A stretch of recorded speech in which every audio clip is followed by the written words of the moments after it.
ጽናትንና ኪራን እዚህ ላይ አንድ ላይ ስታያቸው ምን ተሰማችሁ? እንግዲህ ኪራ ለጽናት ዘፈን ዘፍኖላታል። በድራማው ብቻ ሳይሆን በህይወቱም ላይ እንግዲህ ዋጋ ያላት ሴት ትመስለኛለች።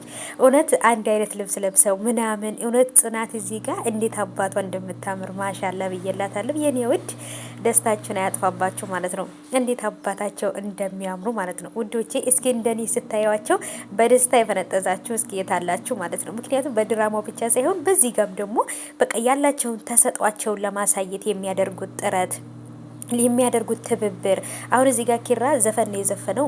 ምክንያቱም ምሳሌ ዘፈን መዝፈን የሚፈልግ ወይ ድምፁ የሚያምር ከሆነ ያንን ተሰጠውን ለመጠቀም ሲፈልግ ከጎኑ ያሉት ጓደኞቹ ደግሞ ሲያበረታቱት ይህን የማየት ራሱ ምን ያህል እድለኝነት ነው ለመናገር ለመሰላቸው።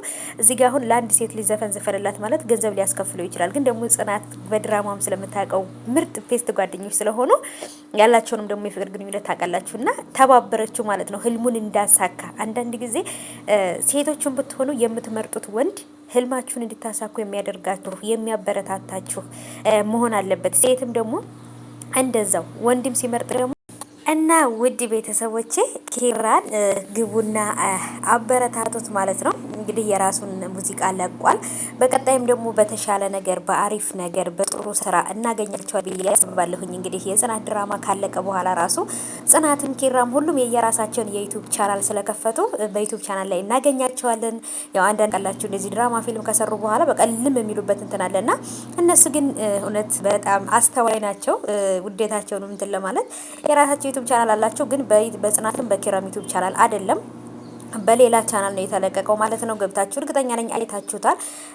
ባለፈው ነው የተለቀቀው ማለት ነው። ትናንት ነው ከትናንት ወዲያ የተለቀቀው ልጅና እንዴት አያችሁት? እስኪ ጽናት ኪራን አንድ ላይ ስታዩዋቸው በኮሜንት ነበር በጣም ነው የተደሰታችሁት ማለት ነው። ምክንያቱም የሰው ደስታ የማያስደስተው የሰው ስኬት የማያስደስተው ሰው አለ ብዬ አላስብም። ምክንያቱም የሰው ልጅ ነው የሰው ደስታ የማያስደስተው ሰው ሰራን ነው ብዬ ነው የማስበው። እና ከባድ ነው ብቻ ግን እንደዚህ በራሱ ስራ ጽናትዬም እንደዚህ ፋፈሽ ብለው ስላዩዋቸው በጣም ደስ ብሎኛል። ኪራን እያገባን እና በረታታው አይዞክ በርታ እንበለው። ዛሬ ላይ እንደዚህ ቢሆንም ቀጣይ ደግሞ በሌላ በተሻለ ነገር ላይ ሊመጣ ይችላል ብዬ አስባለሁ።